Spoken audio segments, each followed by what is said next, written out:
Hello everyone. तो आज हम लेकर आए हैं विद्युत यानी कि करंट के इम्पोर्टेंट क्वेश्चन। तो चलो स्टार्ट करते हैं अपने पहले क्वेश्चन से। पहला क्वेश्चन है विद्युत शक्ति का मात्रक है। ये आरटेट लेवल 2 2011 के अंदर पूछा गया क्वेश्चन है कि विद्युत शक्ति का मात्रक क्या है। विद्युत शक्ति का मात्रक क्या होता है बच्चों? वॉट। इसका सही आंसर क्या हो जाएगा? Fourth option. विद्युत शक्ति का मात्रक क्या होता है? वॉट। अगला क्वेश्चन देखते हैं। दिए गए क्षेत्र से गुजरने वाली चुंबकीय बल रेखाओं की संख्या होती है। ये भी आरटेट 2011 के अंदर पूछा गया क्वेश्चन है कि दिए गए क्षेत्र से गुजरने वाली चुंबकीय बल रेखाओं की संख्या क्या होती है। तो इसका सही आंसर हो जाएगा ऑप्शन 3 चुंबकीय फ्लक्स। चुंबकीय फ्लक्स जो होता है वो दिए गए क्षेत्र से गुजरने वाली चुंबकीय बल रेखाओं की संख्या होती है। अगला क्वेश्चन देखते हैं कि इलेक्ट्रिक आवेश के प्रवाह की दर का मात्रक क्या है। इलेक्ट्रिक आवेश के प्रवाह की दर, ये एलडीसी 2018 के अंदर पूछा गया क्वेश्चन है कि आवेश के प्रवाह की दर, इलेक्ट्रिक आवेश के प्रवाह की दर का मात्रक क्या है। तो इसका सही आंसर हो गया ऑप्शन 2 एम्पियर। एम्पियर इसका सही आंसर हो जाएगा। अगला क्वेश्चन देखते हैं। विद्युत की मात्रा की अंतर्राष्ट्रीय मानक इकाई क्या है। ये पीएसआई 2018 के अंदर पूछा गया क्वेश्चन है। तो विद्युत की मात्रा की अंतर्राष्ट्रीय मानक इकाई क्या होगी बच्चों? इसका सही आंसर हो जाएगा कूलाम। थर्ड ऑप्शन हो जाएगा कूलाम। कूलम्ब और कूलाम एक ही बात है, दोनों ऑप्शन ठीक होते हैं। कहीं पर इसको कूलाम भी बोलते हैं और यहाँ पे कूलम्ब लिखा हुआ है, तो कंफ्यूज ना हो। अगला क्वेश्चन देखते हैं।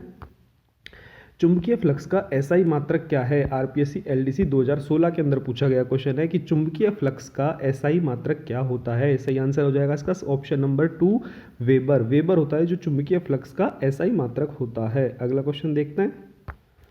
निम्नलिखित में से किसके लिए ओम नियम लागू नहीं होता है। हेडमास्टर एग्जाम 2018 के अंदर पूछा गया है कि निम्नलिखित में से किसके लिए ओम नियम लागू नहीं होता है। तो इसका सही आंसर हो जाएगा चालकों के लिए। जब तापमान में परिवर्तन होता है, जब चालकों में तापमान में परिवर्तन होता है तो वहां पर ओम का नियम लागू नहीं होता है।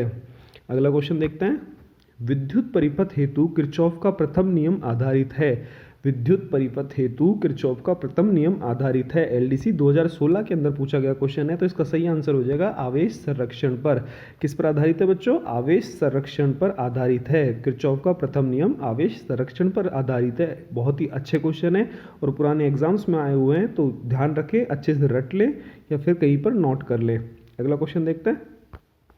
भारत में एसी मुख्य विद्युत धारा की आवृत्ति होती है। पीएसआई 2002-2007 दोनों के अंदर पूछा गया क्वेश्चन है कि भारत में एसी जो मुख्य विद्युत धारा होती है उसकी आवृत्ति कितनी होती है। तो उसकी आवृत्ति होती है 50 साइकिल प्रति सेकेंड। 50 साइकिल प्रति सेकेंड होती है। अगला क्वेश्चन देखते हैं। एक समान चुंबकीय क्षेत्र में घूर्णन करती कुंडली में प्रेरित विद्युत वाहक बल अधिकतम होगा जब।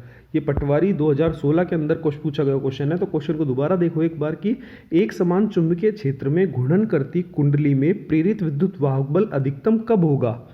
तो इसका सही आंसर हो जाएगा ऑप्शन नंबर 3 कुंडली से जुड़े फ्लक्स में परिवर्तन की दर अधिकतम हो। जब कुंडली से जुड़े फ्लक्स में परिवर्तन की दर अधिकतम होगी तब प्रेरित विद्युत वाहक बल भी अधिकतम होगा।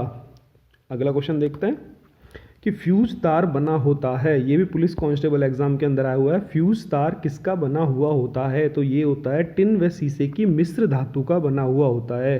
किसका बना होता है? टिन व शीशे की मिश्र धातु का बना हुआ होता है। अगला क्वेश्चन देखते हैं। विद्युत चुंबक में काम आने वाली धातु है। विद्युत चुंबक के अंदर जो काम आने वाली, स्टेनोग्राफर 2013 के अंदर पूछा था, विद्युत चुंबक में काम आने वाली धातु कौन सी होती है? इसमें होती है लोहा। लोहा काम में लिया था। लोहे में भी इसमें नरम लोहा काम में लिया जाता है। अगला क्वेश्चन देखते हैं। एक चालक का प्रतिरोध निर्भर करता है। एक चालक का प्रतिरोध किस पर निर्भर करता है? उसकी लंबाई पर बिल्कुल, उसके अनुप्रस्थ काट के क्षेत्रफल पर बिल्कुल, उसके ताप पर बिल्कुल। तो यहाँ पर सही ऑप्शन क्या हो जाएगा? दिए गए सभी विकल्पों पर एक चालक का जो प्रतिरोध होता है उसकी लंबाई, अनुप्रस्थ काट के क्षेत्रफल और ताप तीनों पर निर्भर करता है। अगला क्वेश्चन देखते हैं। लघु पथन के समय परिपथ में धारा LDC 2016 के अंदर पूछा गया क्वेश्चन है कि लघु पतन के समय परिपथ के अंदर जो धारा होती है उसमें पर्याप्त कमी होती है? नहीं, बिल्कुल पर्याप्त कमी नहीं होती। बहुत अधिक बढ़ जाती है? बिल्कुल बहुत अधिक बढ़ जाती है। परिवर्तित नहीं होती? नहीं, ये गलत आंसर है। निरंतर परिवर्तित होती है? बिल्कुल गलत आंसर है। तो इसका सही ऑप्शन हो जाएगा ऑप्शन बी, बहुत अधिक बढ़ जाती है। लघु पतन के समय परिपथ में धारा बहुत अधिक बढ़ जाती है। अगला क्वेश्चन देखते हैं। प्रत्यावर्ती धारा को दिष्ट धारा में परिवर्तित करने वाला उपकरण कौन सा है? स्टेनोग्राफर 2013 के अंदर आया हुआ है प्रत्यावर्ती धारा को दिष्ट धारा में परिवर्तित करने वाला उपकरण। तो इसका सही आंसर हो जाएगा ऑप्शन सी, दिष्टकारी। दिष्टकारी होता है जो प्रत्यावर्ती धारा को दिष्ट धारा में बदल देता है। अगला क्वेश्चन देखते हैं। दिष्ट धारा को प्रत्यावर्ती धारा में परिवर्तित करने वाला उपकरण कौन सा है? LDC 2012 के अंदर आया। पहले अपन ने देखा था तो प्रत्यावर्ती धारा को दिष्ट धारा में, अब देख रहे हैं अपन दिष्ट धारा को प्रत्यावर्ती धारा में। तो इसका सही आंसर हो जाएगा इन्वर्टर। क्या आंसर हो जाएगा इसका? इन्वर्टर होता है जो दिष्ट धारा को प्रत्यावर्ती धारा में परिवर्तित करता है। अगला क्वेश्चन देखते हैं। सेकेंडरी सेल क्या होते हैं? मतलब सेकेंडरी सेल कौन से होते हैं? LDC 2018 के अंदर आया हुआ क्वेश्चन है कि सेकेंडरी सेल कौन से होते हैं। प्राइमरी और सेकेंडरी सेल दो तरीके के सेल होते हैं, तो इसमें पूछा उनसे सेकेंडरी सेल कौन से होते हैं। सही आंसर हो जाएगा इसका जिनका पुनर्भरण हो सकता है, मतलब कि इनका पुनर्भरण हो सकता है, इनको वापस से चार्ज किया जा सकता है, ये सेकेंडरी सेल होते हैं। ओके, अगला क्वेश्चन देखते हैं बच्चों। निम्न में से कौन अर्धचालक नहीं है? तो निम्न में से कौन अर्धचालक नहीं है? ऑप्शन सी, पारा। पारा अर्धचालक नहीं है। अगला क्वेश्चन देखते हैं। वोल्ट प्रति एम्पियर प्रदर्शित करता है, मतलब वोल्ट अपॉन एम्पियर किसको प्रदर्शित करता है? ऑप्शन सी, ओम को प्रदर्शित करता है। वोल्ट प्रति एम्पियर किसको प्रदर्शित करता है? ओम को प्रदर्शित करता है। अगला क्वेश्चन देखते हैं। विद्युत प्रतिरोध का मात्रक क्या होता है? तो विद्युत प्रतिरोध का मात्रक भी ओम ही होता है। विद्युत प्रतिरोध का मात्रक क्या होता है? ओम होता है। अगला क्वेश्चन देखते हैं। विद्युत धारा का मात्रक क्या होता है? तो विद्युत धारा का मात्रक होता है ऑप्शन डी, एम्पियर। एम्पियर होता है जो विद्युत धारा का मात्रक हो रहा है। विद्युत प्रतिरोध का क्या होता है? ओम होता है। अगला क्वेश्चन देखते हैं। 1, 2 और 3 ओम के 3 प्रतिरोधों को श्रेणी क्रम में जोड़ने पर समतुल्य प्रतिरोध कितना होगा? तो श्रेणी क्रम में जुड़े हुए हैं तो तीनों प्रतिरोध आपस में जुड़ जाएंगे, तो इसका सही आंसर हो जाएगा 6 ओम। 6 ओम इसका सही आंसर हो जाएगा। श्रेणी क्रम में है तो आपस में जुड़ जाएंगे तीनों प्रतिरोध। अगला क्वेश्चन देखते हैं। विभवांतर का SI मात्रक क्या होता है? विभवांतर का SI मात्रक क्या होता है? तो विभवांतर का SI मात्रक होता है वोल्ट। याद रखना बच्चों, विभवांतर का SI मात्रक क्या होता है? वोल्ट होता है। अगला क्वेश्चन देखते हैं। टंगस्टन निम्नलिखित में से किस ताप पर पिघलता है? जो टंगस्टन होता है वो किस ताप पर पिघलता है? तो इसका सही आंसर हो जाएगा 3500 डिग्री सेल्सियस पर। टंगस्टन जो होता है 3500 डिग्री सेल्सियस के ऊपर पिघलता है। अगला क्वेश्चन देखते हैं। विद्युत शक्ति का मात्रक है। विद्युत शक्ति का मात्रक क्या है? तो इसका सही आंसर हो जाएगा ऑप्शन डी। ऑप्शन डी, विद्युत शक्ति का मात्रक क्या हो जाता है? वाट। ऑप्शन डी हो जाएगा इसका सही आंसर। विद्युत शक्ति का मात्रक क्या है? वाट होता है। अगला क्वेश्चन देखते हैं।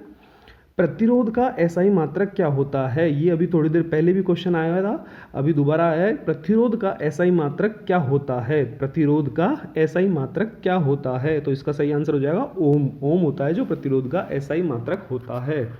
अगला क्वेश्चन देखते हैं। 12 वोल्ट विभवांतर के दो बिंदुओं के बीच 2 कूलाम आवेश को ले जाने में किया गया कार्य क्या होता है? तो कार्य क्या होता है? विभवांतर इंटू आवेश, मल्टीप्लाई हो जाएगा कार्य, तो विभवांतर इंटू आवेश जो हो जाएगा अपना कार्य हो जाएगा। तो 12 दूना 24 जूल। 24 जूल का जो होगा सही आंसर हो जाएगा ऑप्शन बी, 24 जूल कार्य होगा। अगला क्वेश्चन देखते हैं। सेल के विद्युत वाहक बल का मात्रक क्या होता है? सेल के विद्युत वाहक बल का मात्रक क्या होता है? तो इसका सही आंसर हो जाएगा वोल्ट। सेल का जो विद्युत वाहक बल का होता है उसका मात्रक होता है वोल्ट। अगला क्वेश्चन देखते हैं। आवेश का SI मात्रक क्या होता है? तो आवेश का SI मात्रक क्या होता है? कूलाम। सही आंसर हो जाएगा इसका ऑप्शन डी, कूलाम। अगला क्वेश्चन देखते हैं। जब किसी चालक तार से विद्युत धारा प्रवाहित होती है तो गतिशील कण कौन से होते हैं? किसी चालक तार से धारा प्रवाहित हो रही है तो गतिशील कण कौन से होंगे? इलेक्ट्रॉन। इलेक्ट्रॉन जो विद्युत धारा प्रवाहित होने वाला जो तार होता है उसके अंदर इलेक्ट्रॉन गमन करते हैं। अगला क्वेश्चन देखते हैं। निम्नलिखित में से कौन विद्युत का सुचालक है? निम्नलिखित में से कौन विद्युत का सुचालक है? तो बच्चों ग्रेफाइट जो होता है जो विद्युत का सुचालक होता है। अगला क्वेश्चन देखते हैं, विद्युत बल्ब का तंतु किस धातु का बना होता है? विद्युत बल्ब का तंतु किस धातु का बना होता है? तो इसका सही आंसर हो जाएगा टंगस्टन। विद्युत बल्ब का तंतु जो होता है वो टंगस्टन से बना होता है, और अपन ने थोड़ी देर पहले पढ़ा था टंगस्टन कितने ताप पर पिघलता है? टंगस्टन पिघलता है 3500 डिग्री सेल्सियस पर। अगला क्वेश्चन देखते हैं, 10 ओम तथा 20 ओम के दो प्रतिरोधों को श्रेणी क्रम में जोड़ने पर समतुल्य प्रतिरोध क्या होगा? ये क्वेश्चन अपन ने थोड़ी देर पहले भी देखा था, न्यूमेरिकल टाइप में था, उसमें भी दो प्रतिरोध थे और श्रेणी क्रम में जुड़े हुए, तो यहाँ पे भी दोनों श्रेणी क्रम में हैं तो जुड़ जाएंगे आपस में 10 + 20, तो अपने सही आंसर हो जाएगा ऑप्शन सी 30 ओम होगा समतुल्य प्रतिरोध। अगला क्वेश्चन देखते हैं बच्चों, किस बल्ब से 220 वोल्ट पर 2 एम्पियर की धारा प्रवाहित हो रही है? किसी बल्ब से 220 वोल्ट पर 2 एम्पियर की धारा प्रवाहित हो रही है, तो फिलामेंट का प्रतिरोध कितना होगा? तो ये फिलामेंट का प्रतिरोध होगा 220/2, तो सही आंसर हो जाएगा इसका 110 ओम। 110 ओम का प्रतिरोध होगा, फिलामेंट का जो प्रतिरोध होगा 110 ओम का प्रतिरोध होगा।